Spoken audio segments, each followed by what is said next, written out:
धृतराष्ट्र शब्द का लक्ष्यार्थ हुआ कि तामस अहंकार विशिष्ट जीव है जो संसार बंधन में शोक मोह से ग्रस्त है।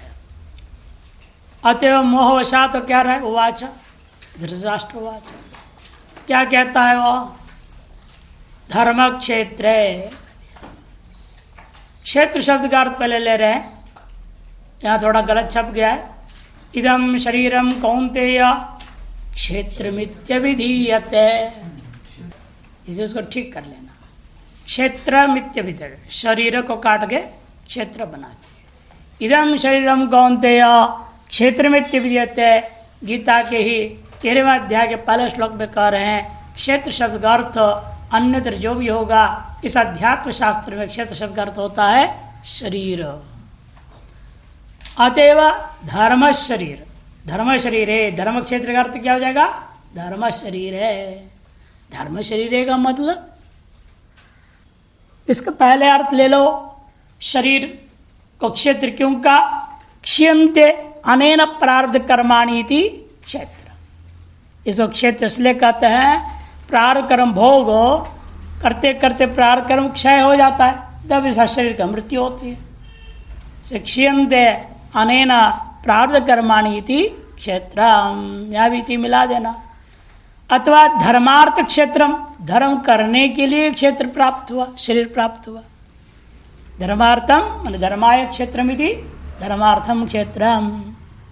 अथवा धर्म अधर्मश्चौभौ प्रधानौ यस्मिन् इति वा धर्म क्षेत्रम, धर्म और अधर्म दोनों ही पुण्य पाप प्रधान है जिस शरीर में, उस शरीर का नाम धर्म क्षेत्र अर्थात सूक्ष्म शरीर मित्यर्थ, सूक्ष्म शरीर। तो धर्म क्षेत्र का अर्थ हो जाता है सूक्ष्म शरीर है। कुरुक्षेत्र करोति कुरु कर्म इत्यर्थ, करोति कुरुहो बनता है कर्म, गुणादि है, ऐसा गुणादियों से बन जाते ऐसे शब्द कर्म है। तत्कुर्वन्ति अस्मिन् क्षेत्रे इति कर्म क्षेत्रे, कुरुक्षेत्र का अर्थ इसलिए हो गया जिस क्षेत्र में जिस शरीर में रह करके आप कर्म कर पाते हैं वो शरीर का नाम कर्म क्षेत्र, कुरुक्षेत्र अर्थात स्थूल शरीर। स्थूल शरीर से कर्म होते, पंच कर्मेंद्रियों का व्यवहार स्थूल शरीर से होता है।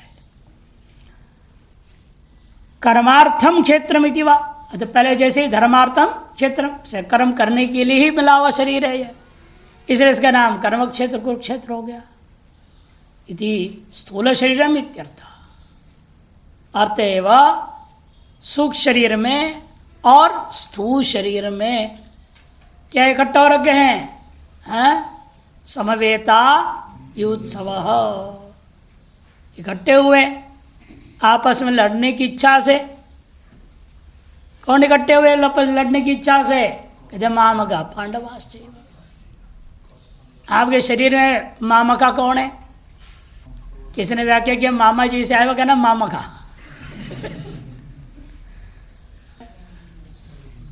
अरे चलो ये भी हंसने के लिए अच्छा है, ठीक। अब देखिए इसका अर्थ क्या किया जाए। मामकाः मन राजसास् तामसाश्च कर्मेन्द्रियाणि तद विषयाश्च रजोगुण तमगुण वृत्ते तीर्थः।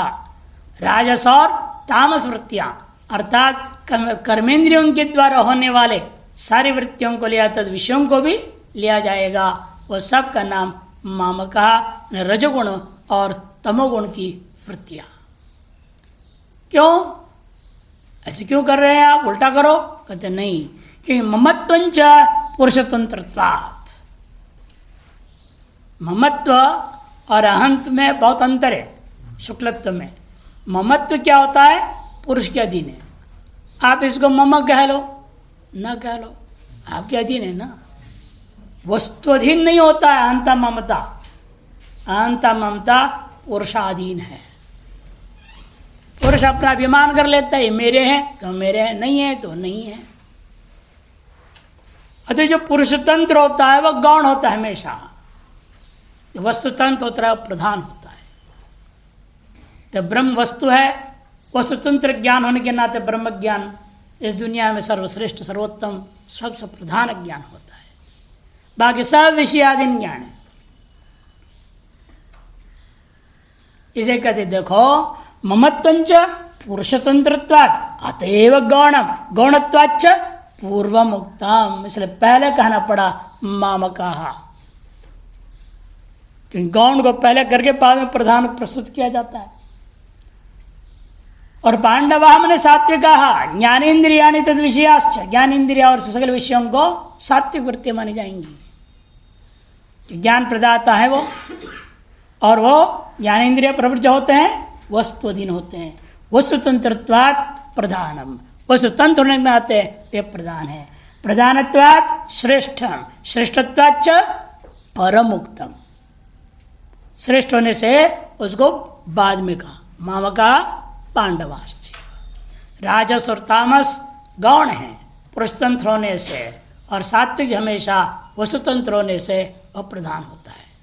गौण प्रधान भाव को ध्यान में रखते हुए पहले मामा कहा, बाद में पांडवाश्च कहा गया। ये हमारे स्थूल शरीर और सूक्ष्म शरीर में निरंतर लगे रहते हैं, 24 घंटा लड़ाई लड़ रहे हैं। लड़ने की इच्छा से ही इकट्ठा हुए नहीं, वास्तव में लड़ाई चली रही है। महाभारत युद्ध 24 घंटा आपके अंदर स्थूल शरीर सूक्ष्म शरीर निरंतर चलते रहता है। कभी कोई किसको अभिभूत कर रहा है, कभी कोई किसको अभिभूत कर रहा है, ये चलते रहता है। और कहते हैं ठीक है, ऐसे में किम अकुर्वत, तो साधक पूछेगा मुझे क्या करना चाहिए। जीवात्मा पूछता है मुझे क्या करना चाहिए। इस लड़ाई चल रही है इस शरीर में, जिसे मैं रोक नहीं पा रहा हूं, तो मुझे करना क्या है। जवाब दिया संजय, सम्यक प्रकार से इंद्रियों को अपने वश में लाओ, जीत लो। एक ही तरीका है इस महाभारत युद्ध को जीतने का। इसे संजय यहां पर साधन पर रखे। स्थिति बताया, समस्या बताई पहले, और उसका साधन बताया जा रहा है अभी, इसके लिए क्या करना चाहिए। उसको जिज्ञासा हुई है, मुमुक्षा हुआ है, वो तामसी भले जीव है। फिर उसके अंदर मन में आया कि ये जो लड़ाई निरंतर चलते रहता है, जिससे शोक मोह से ग्रस्त रहता हूँ, तनाव से ग्रस्त रहता हूँ, इससे मुक्त होने का तरीका क्या है। तो संजय सेन्द्रिया अंतःकरण सम्यक प्रकार जितवान संजय, इंद्रिया के सहित अंतःकरण को सम्यक प्रकार से जो जीत लिया है उसका नाम संजय होता है। हमेशा सिद्ध पुरुष का जो स्थिति होती है वह अन्यों के लिए साधन होता है। ये आगे सिद्ध प्रज्ञा सिक्का भाषा में बोलेंगे भाष्यकार। हमेशा जो लक्षण जीवन मुक्त का जो बताया जाता है, उनकी जो स्थिति का वर्णन किया जाता है, वह हमारे लिए लक्ष्य हो जाता है, साधन भी हो जाता है। अभयम सत्व संशुद्धि इत्यादि कहेंगे ना। अभयम क्या है, जो स्थिति को प्राप्त किया व्यक्ति का स्वरूप है, हमारे लिए साधन है और साध्य रूपेण भी लक्षित हो जाता है। सेन्द्रियाणि अंतःकरणम सम्यक प्रकार जो जितवान है, जीता हुआ है, उसका नाम संजय होता है। अर्थात हमें भी क्या करना है, हमारे सकल इंद्रियों के सहित अंतःकरण को अपने वश में लाना है, जीतना है। विवेकशाली बुद्धिमान इत्यर्थ, विवेकशाली बुद्धि वाले का नाम संजय। अतएव इस जीवात्मा का कर्तव्य है अपने बुद्धि को भी विवेकशालिनी बना ले। और विवेकशाली बुद्धि कैसे हो पाएगी? असली गुरु कौन है? आपके अंदर ही है। इसे जो विवेकशाली बुद्धि है उसको कह रहे हैं आप तो गुरुर आचार्य। वही आपके लिए आप्त है, वही आपके लिए गुरु है, वही आपके लिए आचार्य है। एकमात्र साधन है। जिस किसी व्यक्ति हो, जिस किसी भी अवस्था में हो, मंद मध्यम उत्तम अधिकारी कोई भी हो, उसके लिए एकमात्र साधन, प्रमुख साधन है। इसलिए भाष्यकार ने भी कहा दुर्लभ क्या है? महापुरुष संश्रय। ऐसे आप पुरुष का मिलना दुर्लभ है, ऐसे गुरुओं का मिलना दुर्लभ है, ऐसे आचार्य का मिलना दुर्लभ है, जो आपको सन्मार्ग में लगा करके इंद्रियों का अंतःकरण सहित इंद्रियों को अपने वश में लेने के मार्ग बता दो। इसलिए संजय शब्द से लक्षित कर दिए है। अंत में आपतः गुरुर आचार्य हुआ। चकारेण, इस श्लोक में चकार के द्वारा धर्माधर्म पक्ष द्वयेप्यो तटस्थ कृष्णा सएव ग्राह्य। धर्माधर्म उभय पक्ष के दृष्टिकोण से जो तटस्थ है, भले धर्म संस्थापना के लिए आया हुआ है, लेकिन वो व्यक्तियों के जीवों के कर्मानुसार ही व्यवहार करता है, केवल अपने आप में वो तटस्थ है।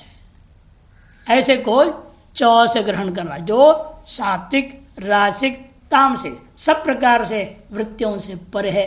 वृत्तियों का भी जो प्रकाशक है, विशुद्ध चैतन्य है, वही कृष्ण है। वो यहाँ च से कथा दृष्टि से भी ग्रहण किया जाता है और च से अपने लिए चैतन्य सामान्य को ग्रहण किया जाता है।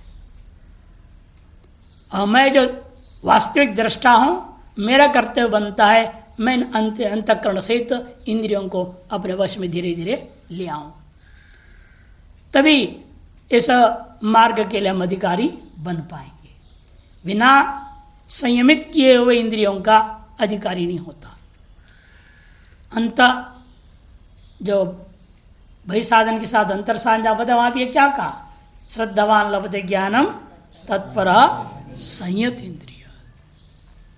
इंद्रियां जब तक संयत नहीं होते, आप अंतरंग साधन वाले है ही नहीं।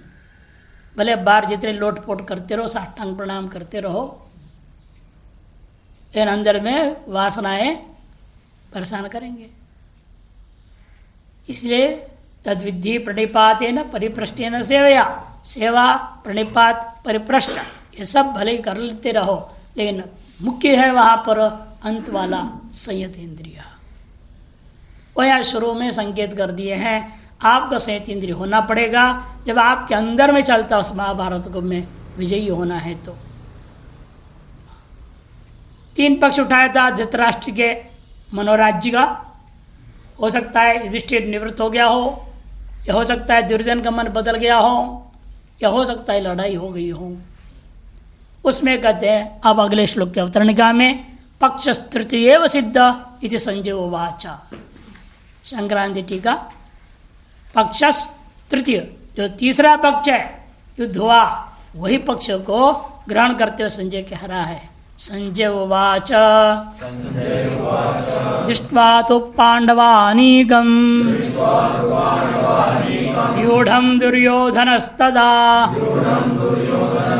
आचार्यमुपसंगम्य राजा वचनमब्रवीत्। दृष्ट्वा तु पांडवानीकं व्यूढ़ं दुर्योधनस्तदा आचार्यमुपसंगम्य राजा वचनमब्रवीत्। राजा वचनमब्रवीत्, दुर्योधन को भी राजा कहेंगे यहाँ, और आगे युधिष्ठिर को भी राजा ही कहेंगे। दोनों को राजा ही कहेंगे। अब असली राजा कौन है? कथा दृष्टिया असली राजा तो धृतराष्ट्र है। राजा तो वही है ना, महाराज है वो।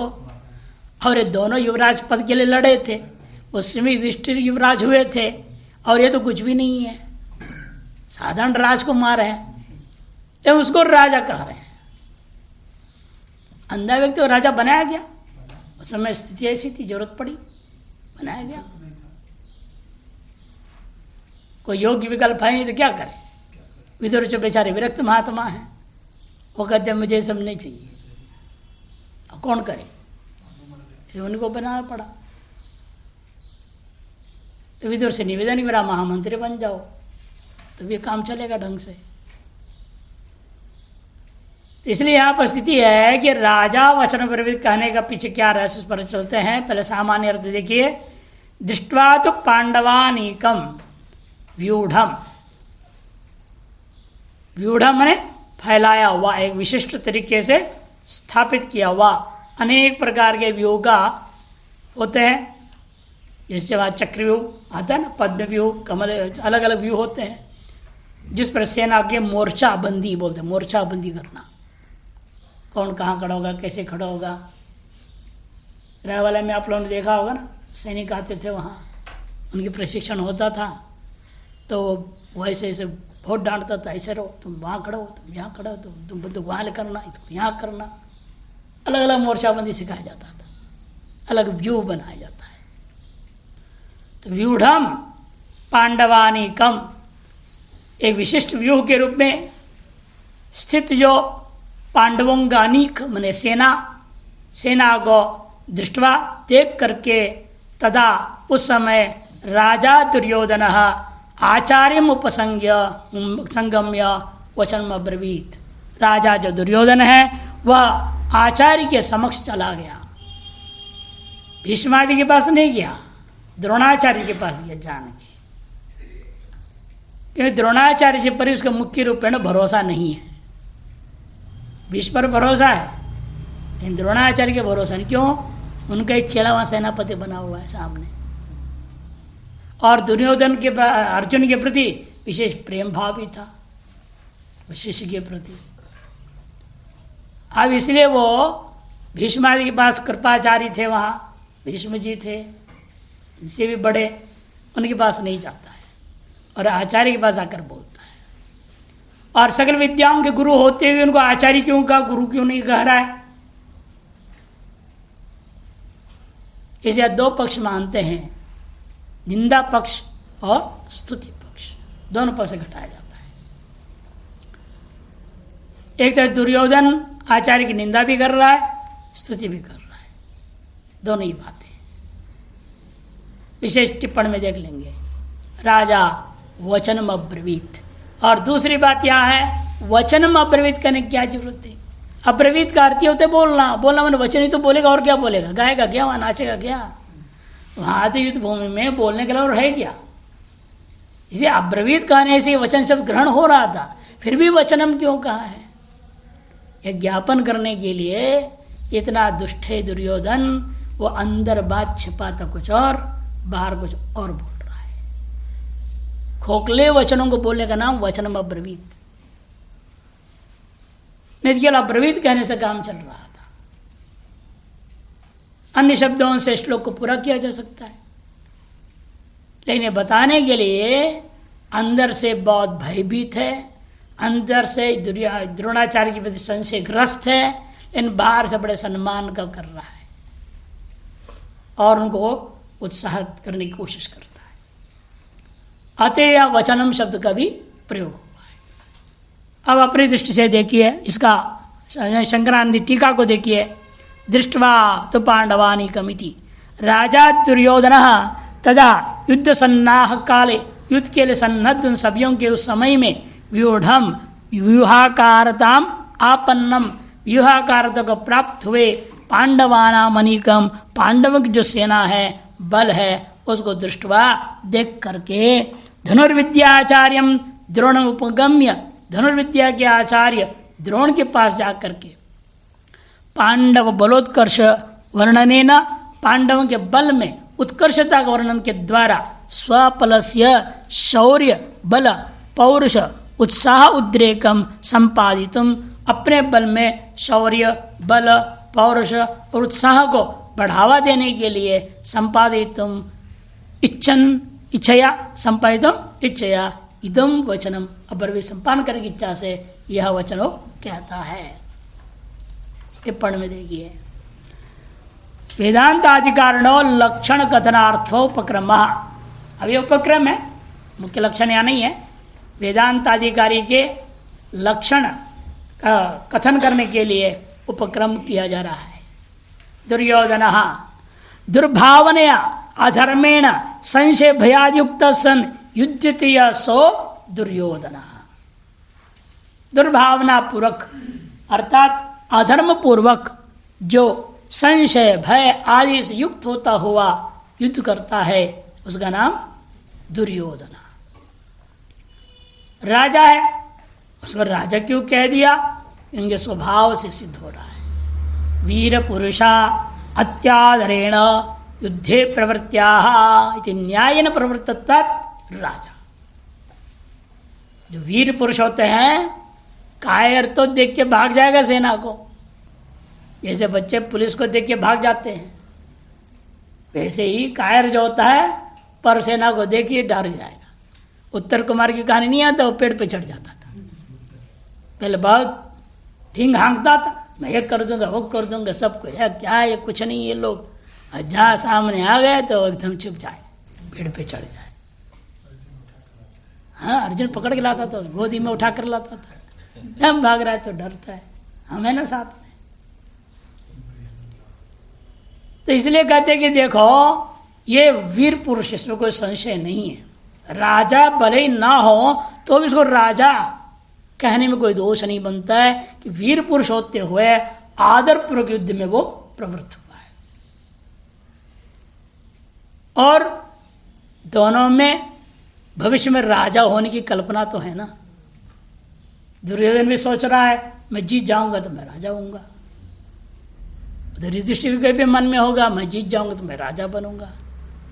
सिर्फ दोनों के लिए राज शब्द प्रयोग करना इस न्याय के अनुसार और संभावना के अनुसार गलत नहीं है। वचनम अब्रवीत, इस पर यद्यपि अब्रवीत उक्ते नहीं होना चाहिए, एक कारण नहीं है, देख लो यहाँ पे इत्युक्ते नहीं, ऐसा कहने के द्वारा ही वचनस्य ग्रहणम संभवती, वचन का ग्रहण करना संभव था। वचन से ग्रहणम संभवती तथापि वचन पद ग्रहण ज्ञापयति, वचन पद का ग्रहण करना ज्ञापित करता है। मौखिक कथन मात्र, हार्दिक कथन नहीं है, किंतु केवल मुंह से बोल रहा है। असली बात क्या लोग बोलते हैं ना, आजकल लोगों के स्वभाव ये बन गया है, सामने एक बोलते हैं, भीतर में कुछ और बात होती है, दिमाग में कुछ और बात होता है, दिल में कुछ और बात होता है, पीठ के पीछे कुछ और बात बोलते हैं। लोग सब बहुमुखी हो गए हैं। सामने तो बड़ी प्रशंसा रहा रहे आप तो हैं वो हैं ऐसा है, और पीठ पे जल जल रहा है तो ऐसे ही बेकार आदमी है, कुछ नहीं। पीठ के पीछे शुरू कर देते निंदा, सामने स्तुति पीछे निंदा, और अंदर भगवान जाने और क्या कहानी है।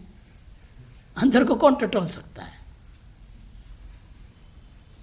इसलिए जो है काया वचा मनसा, कर्मण्येकम वचस्येकम मनस्येकम महात्मना, है कि नहीं। और हाँ, कर्मण्यन्यत वचस्यन्यद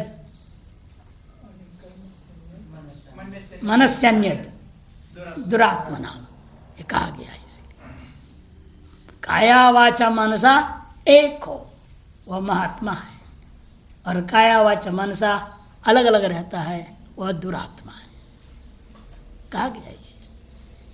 अतएव ये दुर्योधन है, इसे नाम है इनका शब्द दुर्योधन है ना। ये इसके भाई का नाम सुयोधन था, एक भाई का नाम सुयोधन भी था, बाकी सब नाम गड़बड़ है, लेकिन एक ही इन 100 में से एक सही था, उसका नाम सुयोधन था। और युद्ध में भी बताया जाता है वो शुरू में लड़ाई नहीं, कहते हैं बेकार काम कर रहे हैं, अपने आप 2 दिन पिटाई खाएगा तो चुप हो जाएगा दुर्योधन, सही हो जाएगा, सोच करके वो गया ही। जब देखा भीष्म भी चले गए, 10 दिन चले गए, अरे राम, तो नहीं जाओगे तो कहेंगे देखो भ्रातृद्रोह कर रहा है ये, इसे मरना पड़े कोई बात, जाके मर जाएंगे। चला चौथे दिन जाकर के लड़ करके 11, 12, 13, 14, 14वां दिन स्वर्गवासी हो गया। तो इस प्रकार से कहानियां आई, तो इसलिए नाम ही उसका ऐसा है, कहना ही क्या है, मौखिक कथन मात्र करेगा, दुर्जन है। नान्तकरणस्थ संशय भयादिकम ब्रवीति, अंतकरण जो संशय है, भय है, इत्यादि को स्पष्ट रूप में कथन करता हुआ उनसे निवेदन नहीं कर रहा है। तू शब्द न चैत ज्ञाप्य थे, अरे अर्थ आपने कहाँ से ले लिया, कहते तू आया है ना, वो ज्ञापन दृष्टवा तू, वो तू शब्द इस भाव को ज्ञापन करता है। अथवा तू शब्द पांडवा नाम उत्कर्षो व ज्ञाप्य के साथ जोड़ो, अथवा जो पांडवों को उत्कर्ष को ज्ञापन करने के लिए तू शब्द क्या, हमारा तो जैसे तैसे है लेकिन इनका तो महान है, किंतु लेकिन ऐसे तू होता है ना, हमारा तो ठीक नहीं है, इनका तो देखो कैसा है, दिव्य भव्य दिख रहा है, छोटी सी सेना ले 7 अक्षणी, लेकिन लगता है कि हम सबको खत्म ही कर देंगे। अंदर से है ही हो, इन बात में बोल नहीं रहा। अब कहते देखो संबोधन में आचार्य शब्द क्यों दिया? आचार्य स्तुति पक्षे निंदा पक्षे च द्रष्टव्य, क्योंकि धनुर्विद्या दुर्योधन ने भी सीखी है। यदि मुख्य रूपेण मल युद्ध में गदा युद्ध में वो प्रावीण्यता थी, लेकिन सकल विद्याओं को सीखा ही था, धनुर्विद्या भी उनसे सीखा है, गुरु तो है ही है। स्तुति पक्ष निंदा पक्ष से द्रष्टव्य। स्तुति पक्ष में क्या है?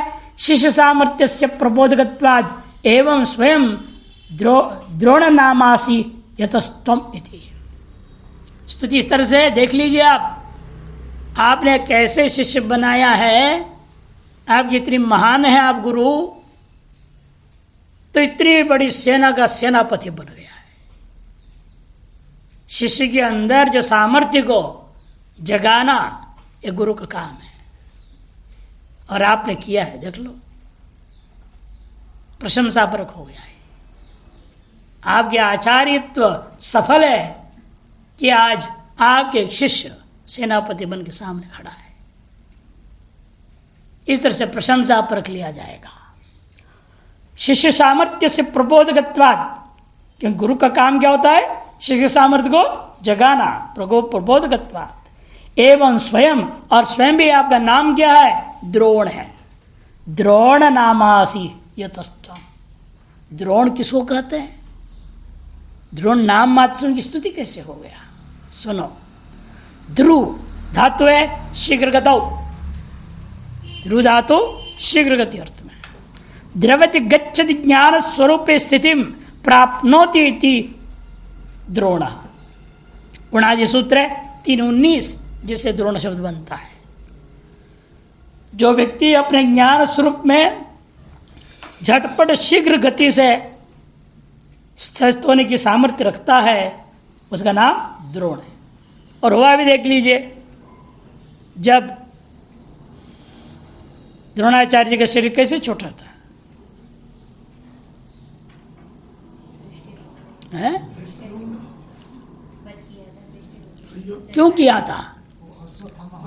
अश्वत्थामा हता बोलने से तुरंत कैसे क्षण भर में समाधि में चले गए। कितनी सामर्थ्य थी उनकी, इतनी शीघ्रता पूर्वक, यानी इधर प्राणायाम करूँ, यह करूँ, धीरे धीरे अपना सेटल करूँ, सारे इंद्रिय पिंड कंट्रोल करूँ और समाधि में पहुंचूं ना। कान में पड़ा, अगले क्षण वहीं समाधि, वहीं तुरंत पद्मासन लग बैठ गए, स्थिर हो समाधि। झटी थी, शीघ्र।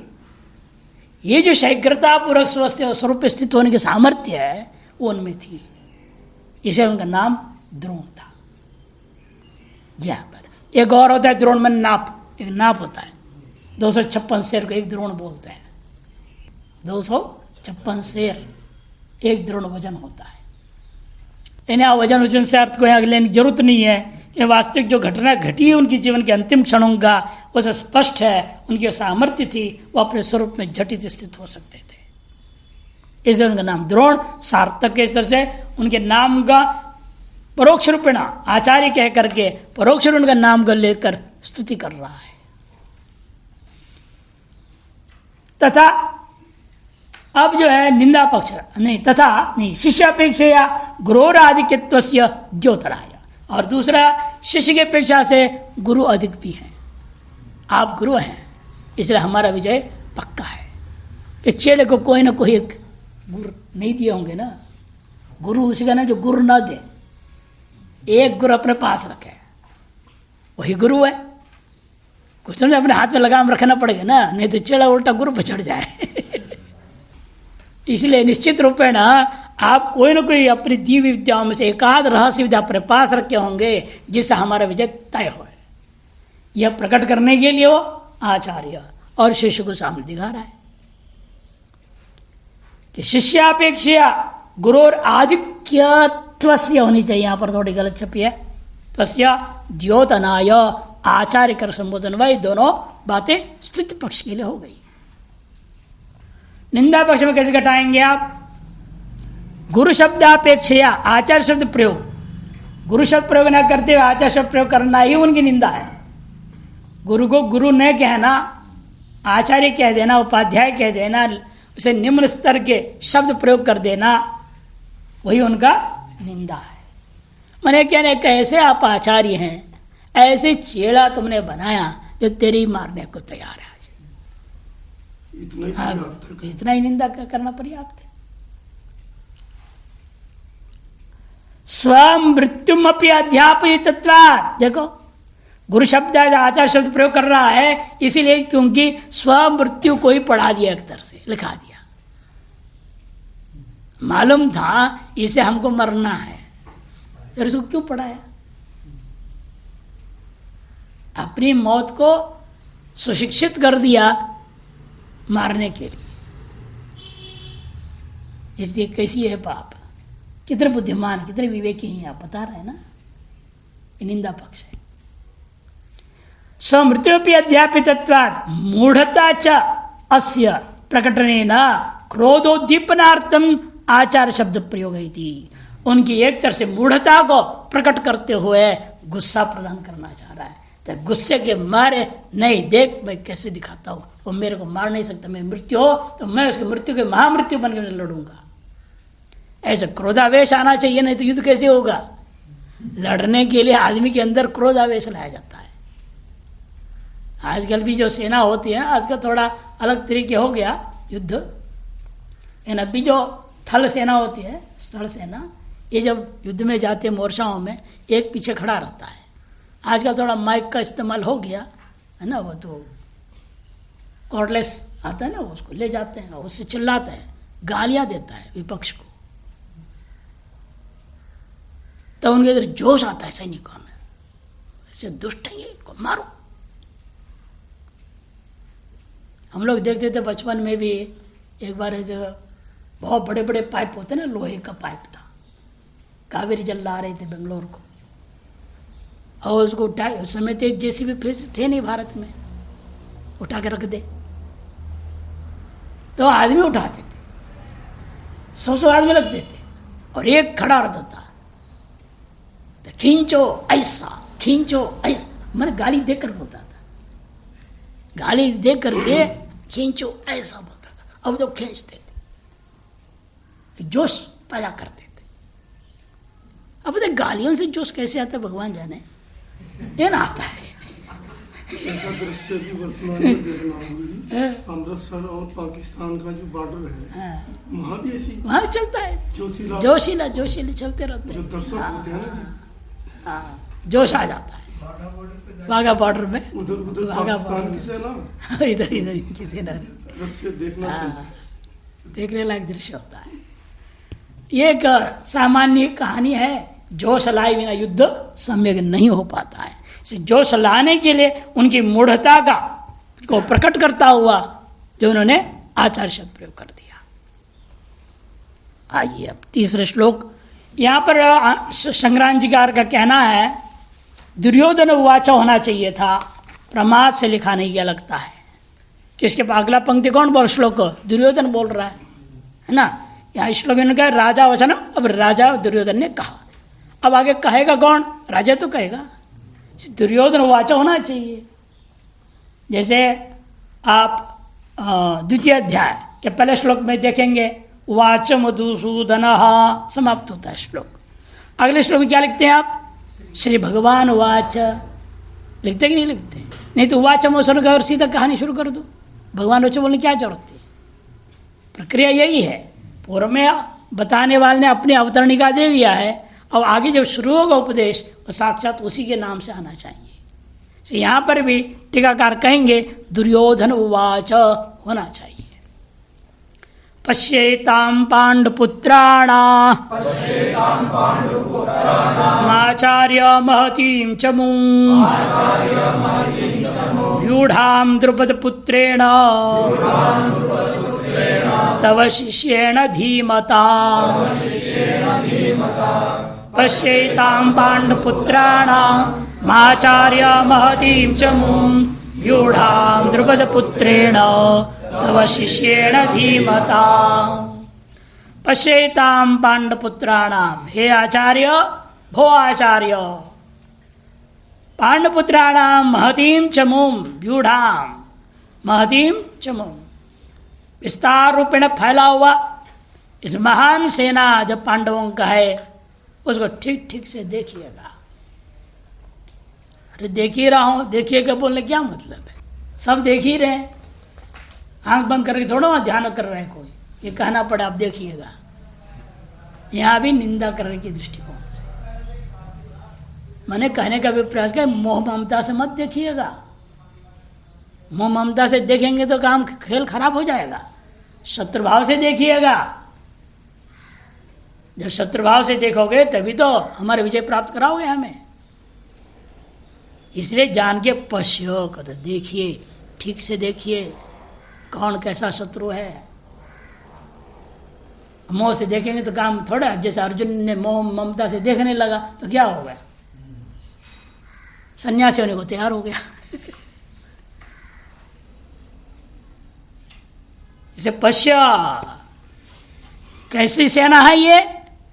तव शिष्येण धीमता द्रुपद पुत्रेण व्यूढ़ान महतीम चमु, आपका जो शिष्य है बुद्धिमान, बुद्धिमान है इसलिए कि शत्रु के भी मुख से ज्ञान प्राप्त कर ले। वही तो बुद्धिमान है ना। अनुकूल गुरु आचार्य से ज्ञान प्राप्त कर कौन सी बड़ी बात हो गई। दृष्टिदुम्न जानता है द्रोण क्या है, द्रोण जानते हैं दृष्टिदुम्न क्या है। उनका कर्तव्य था वो हम ज्ञान देने न दे, कोशिश करते वो अपनी ओर से, और ये कोशिश कर रहा है इनसे मुझे ज्ञान पाना है, जिनको मैंने मारना है।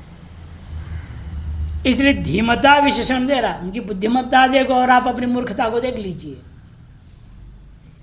आचार्य कहकर संबोधन करते कह रहा है आप अपनी मूर्खता को देखिए, आपसे ज्यादा बुद्धिमान वो है, आपके पेट से सारी विद्या ले लिया उसने।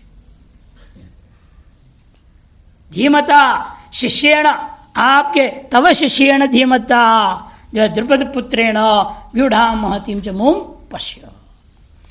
उसकी टीका थोड़ा ये देख लीजिए। उवाच मुसुन इत्यत्र श्री भगवान वाचेति यथा तथा अत्रापि दुर्योधन वाचेति निवेशनीयाम। जैसे आपने उवाच मधुसूदन 2:1 में आता है, तन तथा कृपयाविष्ट मश्रुपूर्णा कुले क्षणम विषीदंतम इदम वाक्यम उवाच मधुसूदन 2:1 में है या नहीं? तो उसके बाद क्या होता है? श्री भगवान वाच, ऐसे शुरू करते हैं आप। इस तरह से यहां भी होना चाहिए यथा तथा अत्रापि, पूर्व में था राजा वचनम अब्रवीत, उसके बाद क्या होना चाहिए? इसलिए दुर्योधन उवाच इति निवेशनीयम।